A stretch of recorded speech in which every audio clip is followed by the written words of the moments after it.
good warm evening on a Wednesday night, and I'm glad that it's warmer than it was. So I think when it gets below 70, I may have to look to move to Monica's favorite place, Aruba. So where it's always 70 degrees, they say. But anyway, I'm glad that you're here tonight. We're going to be covering, last week and this week, we're covering some very familiar verses within the Scriptures. We have several sections that I've divided them up so it makes it a little bit easier to understand what's going on. And so tonight, as we do the harmony of the Gospels, we're having Matthew chapter 9, verse 1, 18 through 26, Mark chapter 5, 21 through 43, and Luke chapter 8, 40 through 56. Taking those verses, pulling them together to tell one story. It said that he entered a ship, passed over, and came into his city. The people gladly received him. People gathered unto him, for they were all waiting for him. And while he spake these things unto them, there cometh one of the rulers of the synagogue named Jairus.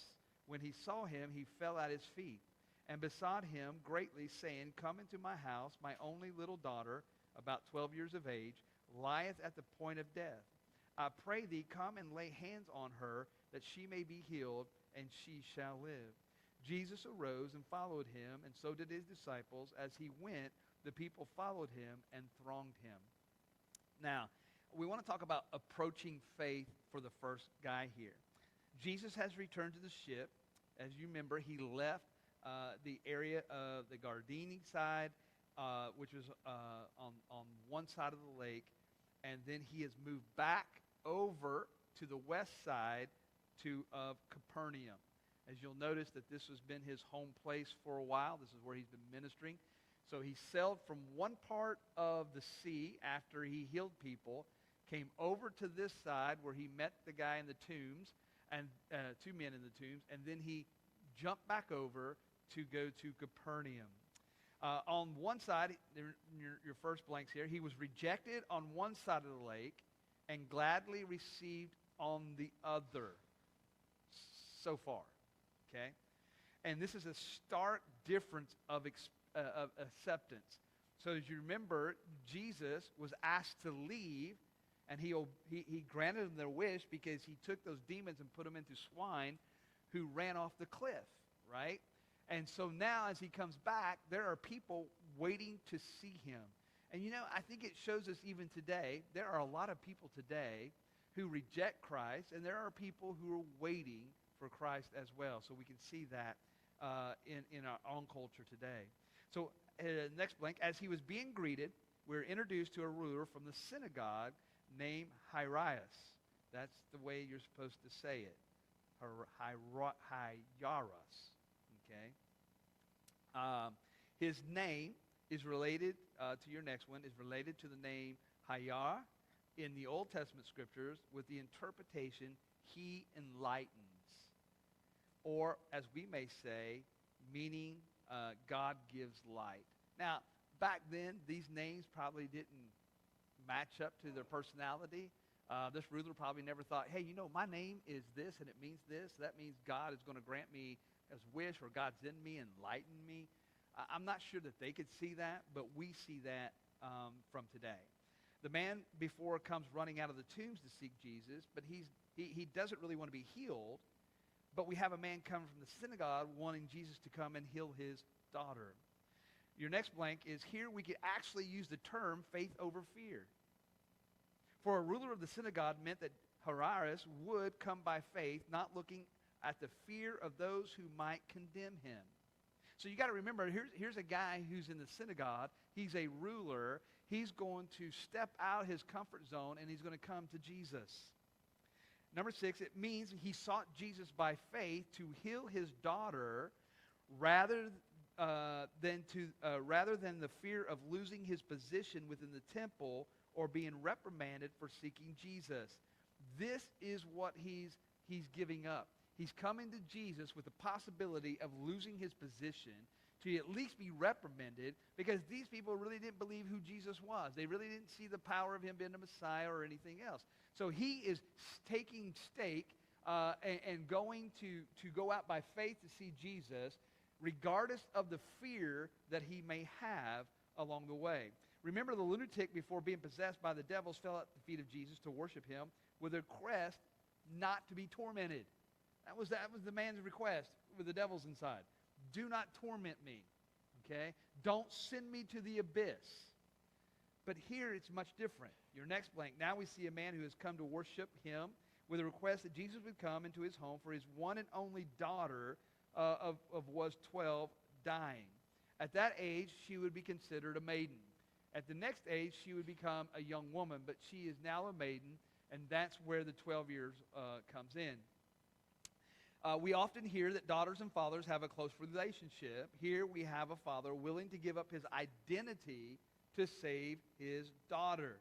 So again, he's going to give up his identity as being a ruler in the synagogue. He's going to bypass all the fear of those things just so that he can get to Jesus. And so the question is, why did he come? Could someone else had come in his place? But perhaps nobody else would have came, because that means that they would have lost their position, and they didn't want to do that. Maybe they didn't want to be reprimanded. So we don't know the real reason, but we do know the man from the synagogue comes on his own. Your next blanks. He went alone, fought through the crowd, fell at his feet, Jesus' feet, and showed humility by giving up his identity as he to bow before the Lord. So he's using humility. He's not coming as a man who says, hey, this is my position. I want you to do this, or I command you to do this. Next, he besought or pleaded with the Lord. The word besought comes from the Greek word parakaleo, meaning to come to one side for help. This is also the root word that we get for the Holy Spirit, to come alongside.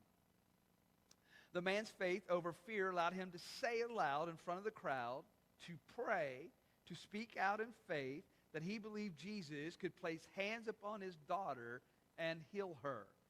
So here is a man from the synagogue, comes to Jesus, falls at his feet, prays that Jesus would come and to do that. Now, being in a position at the synagogue, I am sure this man has prayed many times before God.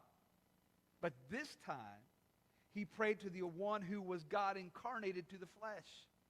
He's actually giving his heart, mind, and soul to a prayer right in front of the very God that he has spoken to in essence as before. So here we have this man coming to ask Jesus, stepping out of his comfort zone, stepping out of his identity to come and ask Jesus to heal his daughter. Okay? Now, a certain woman, which was diseased, had an issue of blood 12 years, and had suffered many things of many physicians. Neither could be healed by any. Spent all that she had, was nothing bettered, but rather grew worse. When she had heard of Jesus, came in the press behind him, and touched the hem of his garment. For she said within herself, if I may touch but his garment, I shall be whole. And straightway the fountain of her blood was dried up. She felt it in her body, and she was healed of the plague. And Jesus, immediately knowing itself that virtue had gone out of him, turned him about in the press and said, who touched my clothes?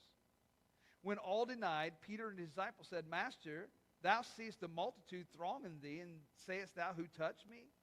Jesus said, somebody hath touched me, for I perceive the virtue is gone out of me. He looked around about to see her that had done this thing.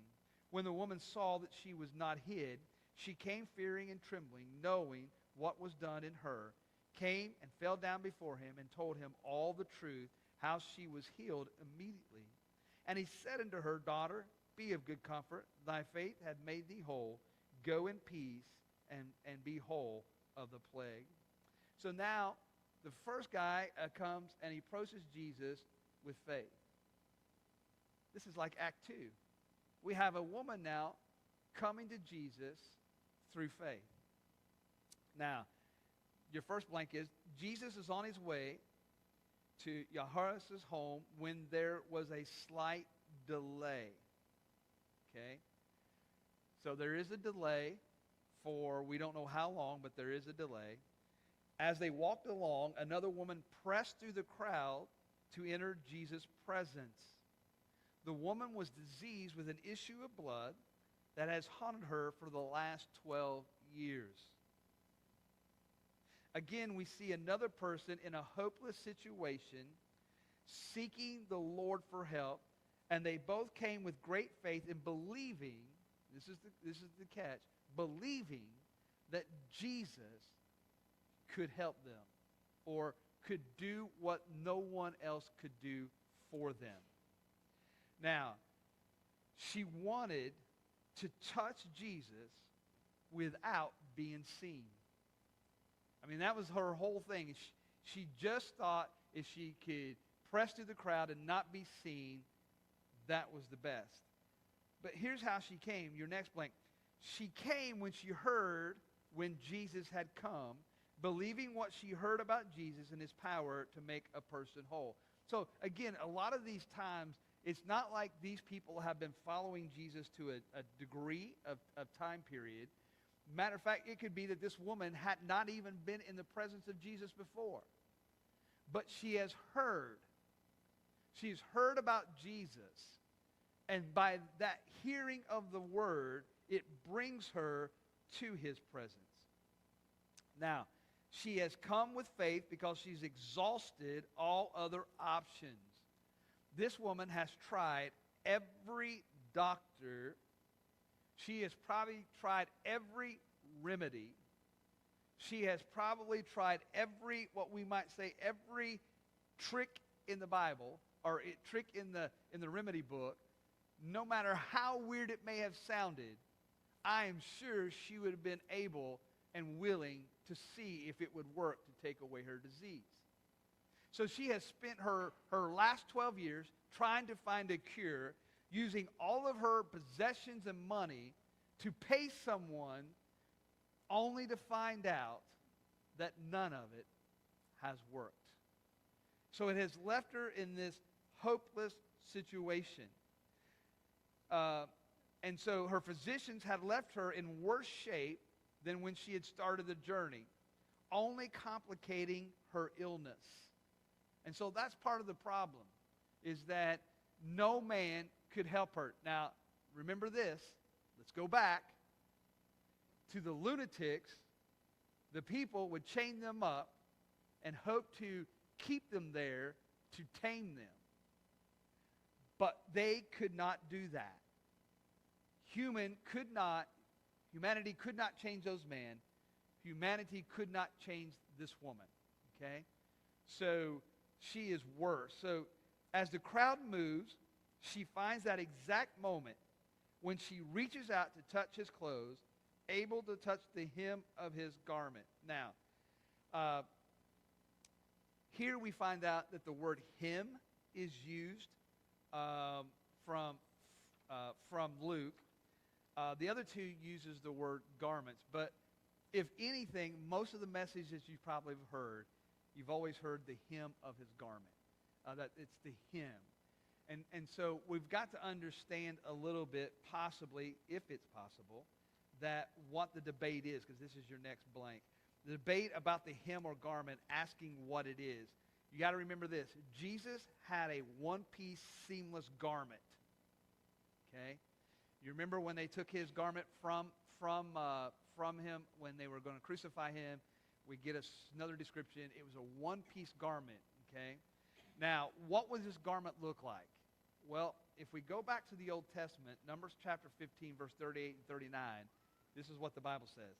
He says, "Speak unto the children of Israel, and bid them that they make them fringes in the borders of their garments throughout their generations, that they put upon the fringes of their borders ribbon of blue, and it shall be for you a fringe, that you may look upon it and remember the commandments of the Lord to do them, and you'll seek not after your own heart and your own eyes, after which you go a-whoring."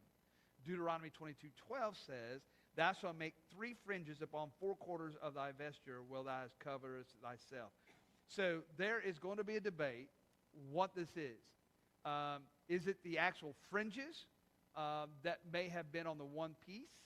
Or is it actually mean, as it talks about fringes, is it actually tassels that is tied around the one piece, that when the tassel falls down, there are fringes right there?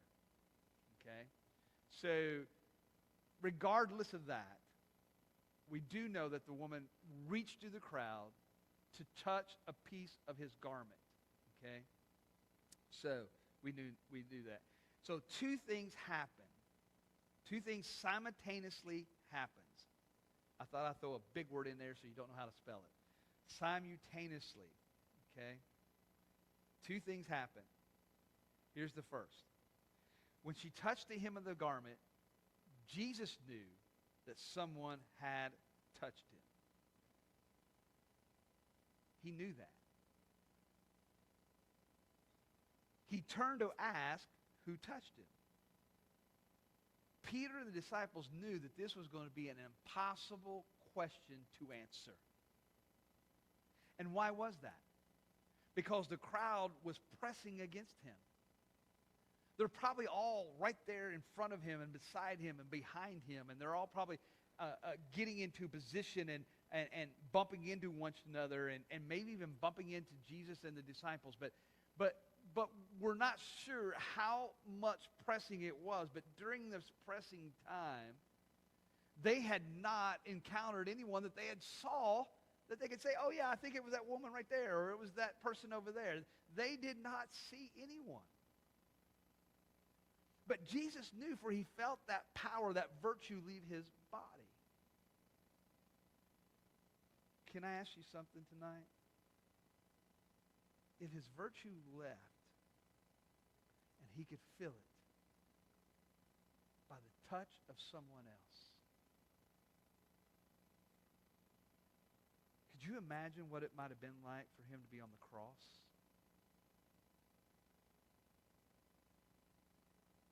And none of us really knows the power of Christ as it would have left his body momentarily through death. When he says, Lord, Father, take my spirit.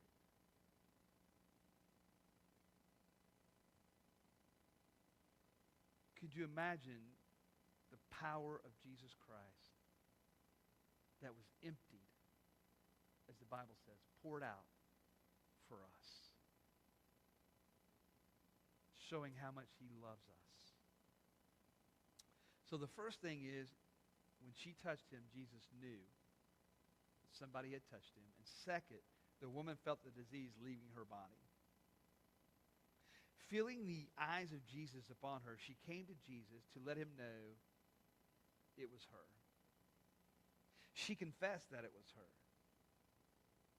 And maybe as embarrassing as it was or could have been, she knew that the best way to see that her faith was represented was by coming and bowing before him, and to trust in what had happened because of him.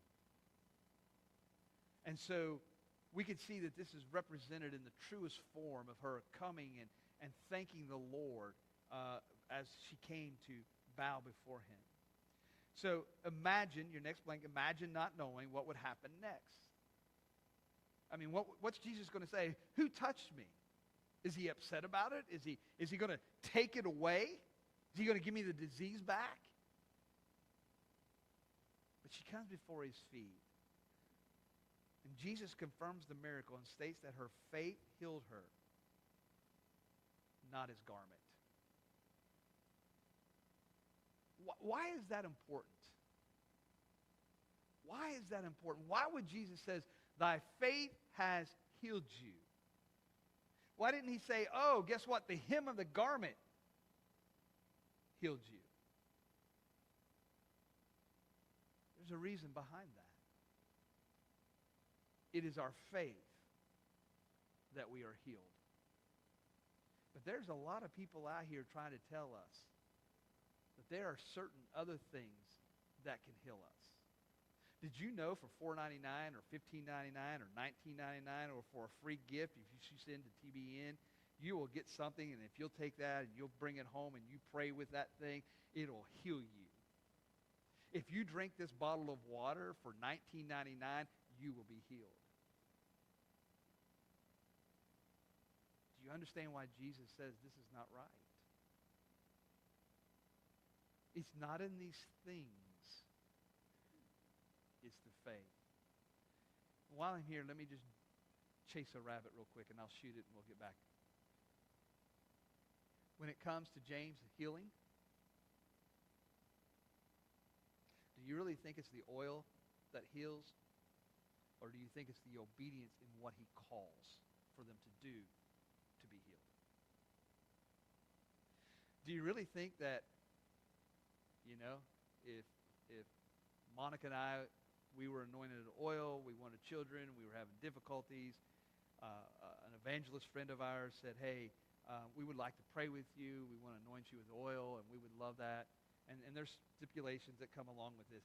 Do you think that if he used virgin olive oil, oil from Jerusalem itself, or if he used 10W30, do you think the power is in the oil or in the power to believe what Christ can do? And that's what faith is. Faith is believing what Christ is and can do. And it's not about these things that people try to say faith is about. Okay? So, with great faith that pushes her across fear for this woman to be healed and to go in comfort and peace. So, really, her greatness of faith has allowed her to have comfort. It's allowed her to have peace. And that's what she was looking for. And that's what she goes away with. So, now, we go from the delay or the interruption, and we come back, right? And he says, while he is yet spake, there came from the ruler of the synagogue's house, saying to him, so it's almost like as soon as he tells the woman, right, thy comfort, thy peace, you're comforted now, go away in peace. Notice, it seems like as soon as he gets those words out, here comes a ruler of the synagogue's house. Here comes a messenger. The daughter is dead. Trouble not the master any further. And as soon as Jesus heard the word that was spoken, he said to the ruler of the synagogue, be not afraid, only believe, and she shall be made whole. When Jesus came into the ruler's house, he suffered no man to follow him, said Peter, James, and John, the brother of James, the father and the mother of the maiden, and seeth in tumult that wept and wailed greatly. He said to them, why make you ado and weep? The damsel is not dead, but sleepeth. They laughed him to scorn, knowing she was dead. But when he had put them all out, he taketh the father and the mother of the damsel and them that were with him, and entered into where the damsel was laying. He took the damsel by hand and said unto her, Talitha Kuma, which is being interpreted, damsel, I say unto thee, arise. Her spirit came again straightway, and the damsel arose and walked, and her parents were astonished, and with a great astonishment. He charged them straitly that no man should know. It was commanded that something should be given to her to eat. The fame thereof went abroad into all the land. Now, here's the journey of faith. So we have a man coming to Jesus in faith, but here's the journey of faith. The moment of healing of the woman was a moment of sadness. It was a moment of sadness. Imagine what that was like. For a moment of gladness that Jesus was on the way to the home, to a moment of hearing that your one and only daughter has died. Imagine the heartbreak of that news. Some of us knows what that feels like. And you may wonder, where did his mind go? Where could it have gone? Could it have been, as soon as he heard that she was dead, did he go back thinking about her illness? Did he think about, I wish I would have never left her side. I wish I could have been there for her last breath. Man, I wish that we were not delayed. I wish we would have got there quicker. I wish Jesus would not have stopped. Well, Jesus knew what Jairus felt, for he spoke those famous words, fear not, don't be afraid, but believe your daughter can be made whole for him and his disciples. And what I mean by that is, he is also right, thinking about his disciples here as well, because they've been stunned about a lot of things here lately, right? So he knew that they were to fear not, but believe. And that goes for the disciples too, because remember, going back a story or so when they were on the sea, right? That they were afraid. Where was their faith? Jesus said, why do you have little faith? Why is that? Why don't you have great faith? And so this is a help for them too. Number 4, what evidence, or maybe you're number 3, what evidence of faith would your ruler have? What evidence of faith would the ruler have? What evidence would there be when he says, don't be afraid, fear not, but believe that your daughter will be healed? What evidence does he have? He has met Jesus probably for mostly the first time to be in his presence. But didn't he have a healing that had just occurred? Did he not see a woman who, after 12 years, be healed? Is there a limit to the power of Christ? Can he only do disease but not death? So as they make themselves into the home, 2 things are noted. First, Jesus saw the chaos within the home. Most of the New Testament is filled with the chaos. What we mean by chaos is that most of the time there are paid mourners to come to the house. Paid mourners. Could you believe if somebody came to you and say, hey, what do you do for a living? I'm paid to mourn. I'm paid to cry. I'm paid to scream out loud and pretend like I care about somebody who died. I'm paid to go to the funeral home and weep as if I knew this person for my entire life. So it was kind of chaotic. So the chaos in the room was not faith, especially when Jesus said that the girl was asleep and not dead. But you got to understand, sleep in a biblical word, we understand this. 1 Thessalonians chapter 4, verse 14 says, for if we believe that Jesus died and rose again, even so them which also sleep in Jesus will God bring with him. So we understand that in the term when they said that Jesus said that she's asleep, well, yes, she is dead, but not according to the death that they were thinking of. Okay? They could not see, your next blank, they could not see eternal life standing in the room with them. In other words, these paid mourners and everybody else, they could not see that the eternal life was in the room with them. Jesus is the eternal God. Therefore, life is in his hands, not theirs. He is the master of death and the grave. It is his resurrection that we note. So those who did not believe were sent away. They would not experience the miracle that was about to happen. They're not going to understand what is about to be a miracle that they would have experienced in their own life. They're sent outside. Second, Jesus invited only a certain number of people into the room where the young girl was sleeping. This was an invitation only. Only this small group would experience the maiden rising from the bed. So Jesus is going to use this opportunity. He's going to strengthen the faith of the mom and dad and the disciples. And how do we know the parents had faith? Well, I think that it'd be easy to say that they entered the room believing because they sent everybody else outside according to what Jesus had asked. They obeyed that, and they came into the room. You got to remember, this is a journey of faith. He came asking God, or asking the Lord to heal his daughter. There's a delay. He still has to have this journey of faith to believe that it's still possible for his daughter to be raised. Now, your next blank, Jesus reached out to take her by the hand. You got to remember this. Jewish law did not allow touching of the dead, but Jesus was always ready to engage with his hands to those who needed a touch of power and glory. He physically touches her. And so Jesus speaks the word, talata kum, meaning, damsel, I say to thee, arise. John Corson said this. He says, although I've seen self-proclaimed faith healers use this phrase, there's nothing magical about it.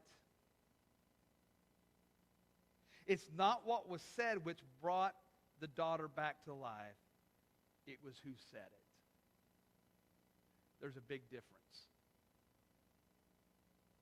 And so everyone in the room was astonished, except for Jesus, of course. And although they were told not to tell anyone, I'm going to go out and say this. I'm going to say that the disciples didn't say anything at that time. I'm going to say the mother and dad did not say anything. But what I think what has happened for his fame to go abroad, those people that were kicked out, I think they're the ones who had to say something. Because those are the ones who would have to go back into that home to see that young girl raised up and eating. And don't you think that they were going to go tell somebody? You won't believe this. I didn't get paid. I went to mourn at this person's house. I got kicked out because this man said she wasn't dead. And lo and behold, when we got kicked out, he came out. We saw that young girl up and eating. You know that they had to go tell somebody. And I believe that's how all of this got started. Because this mom and dad would probably honor the word of Jesus because they just saw their faith being touched through their daughter by Christ, and she's alive. So, conclusion. Faith can be seen in two different aspects among two different kinds of people. And I think that in this story we get this, right? The Lord is showing us in this journey of faith and various things. Jairus is the most visible community member. He was famous in the sense that he was a synagogue ruler. People would have known him. The least visible member was an anonymous woman. All we know about her is she had an issue of blood. We don't even get a first name. Jairus was wealthy and had everything at his disposal. He was a synagogue ruler. He was well taken care of. After spending everything, the woman lived in poverty and was worse off. Jairus was the leader of the synagogue. That's where he spent his life. Because of her physical condition, the woman was forbidden from entering. Because she had an issue of blood, she could not enter into the temple. Jewish law would not allow her to do that. For 12 years, Jairus' house was filled with laughter and joy as his daughter grew. The woman's house was filled with misery and despair for 12 years. And even though they were totally opposite, each had waited and approached Jesus with faith to see the outcome they knew that was possible. What about us? Do we have that type of faith to believe in the outcome? Your last blanks. Risk and reward are found through faith. They both took a risk and were rewarded through their faith. And my last one is faith is a deliberate choice. We have to be deliberate to understand if we're going to use faith or exercise faith in our life. So it's a deliberate choice whether we use our faith to believe what is possible. So, for those who are watching, thank you so much, and we will see you on Sunday.